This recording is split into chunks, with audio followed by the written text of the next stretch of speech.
फिर दिखाया जाता है जो भी एमसी के रोड रोलर के सामने आ रहा होता है वो बुरी तरह से कुचला जा रहा होता है। फिर मिन सियोक बताता है दर्जनों टन के प्रेशर के साथ जो भी इसके सामने आएगा वो सिर्फ एक छोटे से कीड़े मकोड़े के जैसे कुचला जाएगा।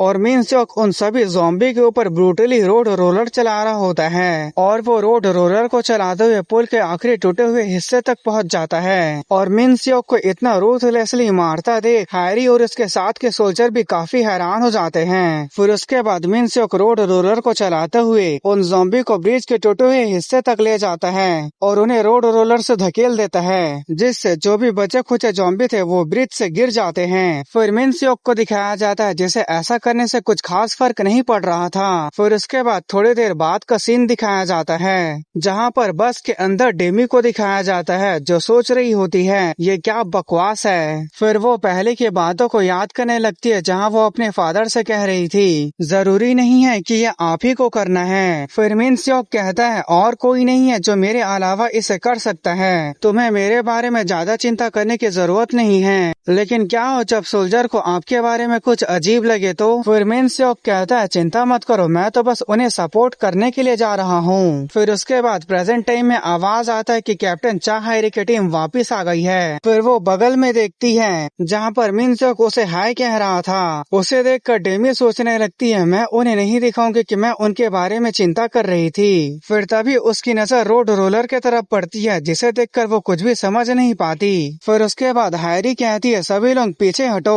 और वो रास्ता खाली करके रोड रोलर को आगे ले जा रही होती है। फिर दिखाया जाता है उनके सामने ज़ॉम्बी आ गए होते हैं लेकिन बदकिस्मत की बात है कि वो लोग रोड रोलर के सामने आ गए होते हैं और वो सभी ज़ॉम्बी कुचल कर मारे जाते हैं। फिर दिखाया जाता है सबसे आगे रोड रोलर, उसके पीछे हायरी की गाड़ी, फिर सिविलियन के बस, फिर एक और मिलिट्री गाड़ी होती है और वो लोग इसी तरह से आगे बढ़ रहे होते हैं। फिर एक सोल्जर कहता है कैप्टन हमारा मिशन पूरा हो गया है, हम लोग पहुँच गए हैं। और वो लोग शाम के 6:45 में पहुँच गए होते हैं। फिर हमारा एमसी सोच रहा होता है second mechanised infantry brigade unit जिसने मेरे पास्ट लाइफ में लंबे समय तक सरवाइव किया था, डेजियन के रास्ते में की स्ट्रॉन्ग होल्ड में से एक को लीड करना इतना भी ज्यादा आसान नहीं था। गाइस पहले तो मुझे लगा था कि डेजियन एमसी का नाम है लेकिन अब ऐसे लग रहा है कि डेजियन उसी फाइनल शेल्टर का नाम है। फिर मिन सियोक आगे सोच रहा होता है फिर भी हम यहाँ तक सिर्फ 8 दिन में पहुँच गए, मेरे पास्ट लाइफ के कंपेयर में हम काफी तेज हैं, फिर भी हम लोग अपनी गार्ड डाउन बिल्कुल भी नहीं कर सकते।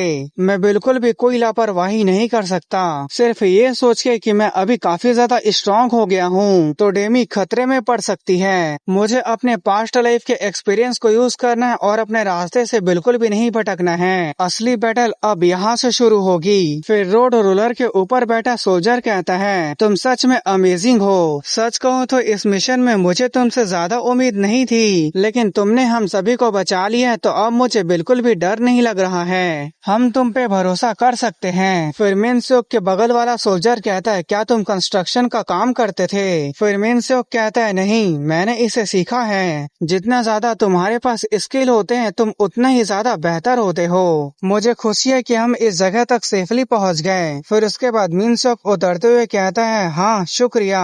फिर हायरी कहती है तुमने अभी क्या कहा? फिर उसके बाद मिन सियोक कहता है हाँ। फिर हायरी कहती है उसके बाद क्या कहा? फिर मिन सियोक कहता है मेरा मतलब ये था कि। फिर हायरी चिल्लाते हुए कहते हैं बस अब चुप हो जाओ। फिर उसके बाद 2 सोल्जर सैल्यूट करते हुए कहते हैं आपका स्वागत है कैप्टन चा हायरी, हम आपका इंतजार कर रहे थे, हमें उम्मीद थी कि आप जरूर यहाँ आएंगे।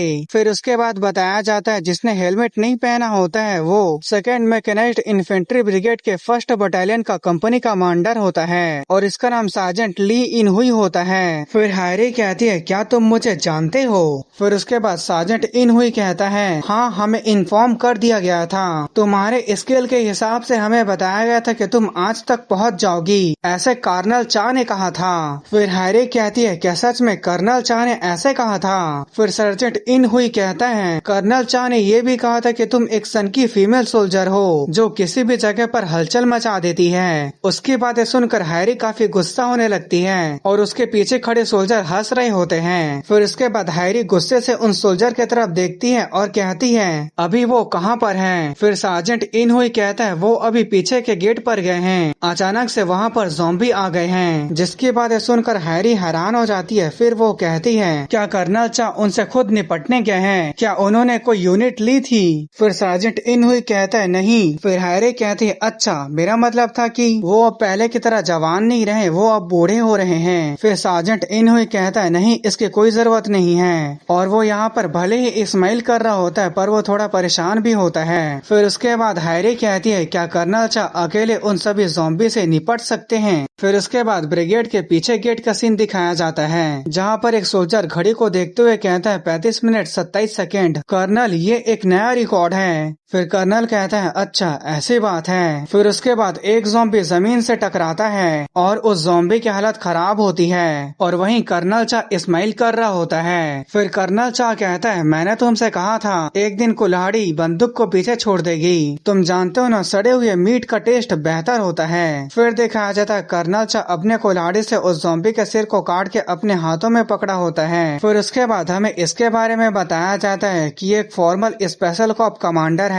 और अब ये सेकंड मैकेनाइज्ड इन्फेंट्री ब्रिगेड का कमांडर है और इसका नाम चापुंग हो है। और जैसे हैरी का टाइटल नेम वाइडो स्पाइडर है, उसी तरह इसका टाइटल नेम ब्लू हॉक है। फिर टावर के ऊपर खड़ा सोल्जर कहता है फिर भी अगली बार बंदूक चलाना, हम इसीलिए तो यहाँ पर हैं, अगर क्या हो ज़ॉम्बी आपको काट ले। फिर कर्नल चा हंसते हुए कहता है क्या ऐसी चीजें मुझे नुकसान भी पहुँचा सकती है? ये क्या मजाक है? जब तुम मेरे लेवल तक पहुँच जाओगे तो तुम सिर्फ एक ही बार देख के सब कुछ जान जाओगे। तुम उनकी कॉम्बैट स्ट्रेंथ को सिर्फ देखकर अंदाजा लगा सकते हो। तुम कचरे कॉम्बैट के साथ तुम्हें क्या लगता है कि तुम यहाँ क्या मदद कर रहे हो? तुम बस हमारे बीच में आ रहे हो। फिर उसके बाद वो जोर जोर से हंसने लगता है। उसकी बातें सुनकर टावर पे खड़े सोल्जर कहते हैं ये काफी ज्यादा हाश है। फिर दूसरा सोल्जर कहता है इनकी बातें सुनकर मुझे गुस्सा आ रहा है, लेकिन इनसे बहस करना बेकार है। फिर कर्नल चा कहता है मेरा पीठ जोर से दर्द कर रहा है। कहते हैं कि लोग अपनी उम्र छिपा नहीं सकते, ये बात सच है। फिर वो कहता है बहुत हो गया ये फालतू की आवाज, क्या अभी भी यहाँ पर कोई बचा है? फिर उसके बाद जब कर्नल चा पीछे मुड़ के देखता है तो वहाँ पर एक ज़ॉम्बी बहुत ही बुरी हालत में अभी भी जिंदा होता है, जिसे देख के कर्नल चा कहता है क्या तुम अभी भी जिंदा हो? फिर वो ज़ॉम्बी खड़े हो जाता है और अपने कटे हुए हाथ से अटैक करने वाला होता है, लेकिन उसी समय पे रोड रोलर आ जाता है और उस ज़ॉम्बी को कुचल देता है, जिसे देखकर टावर के सोल्जर भी काफी हैरान हो जाते हैं और कहते हैं ये क्या है? फिर उसके बाद वो रोड रोलर कर्नल चा के पास रुक जाता है। फिर उसके बाद कर्नल चा सामने की तरफ देखकर अपनी ही कही बातों को याद करने लगते हैं, जहाँ वो कह रहा होता है जब तुम मेरे लेवल तक पहुँच जाओगे तो तुम सिर्फ एक ही बार देख के अंदाजा लगा सकते हो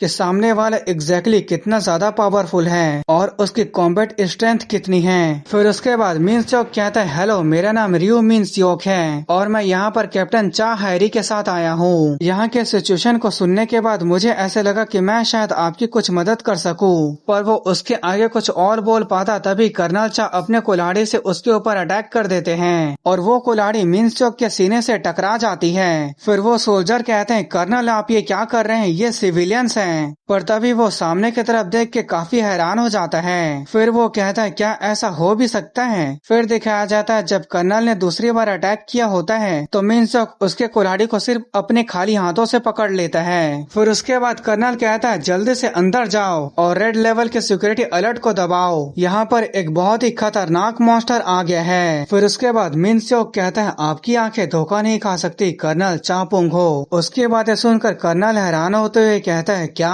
फिर उसके बाद मिन्स योक अपने खाली हाथों से कर्नल चा के कुल्हाड़ी को तोड़ देता है। फिर उसके बाद मिन्स योक कहता है मुझे यहीं रहना होगा, इसका मतलब मुझे तुम्हें कन्विंस करना होगा।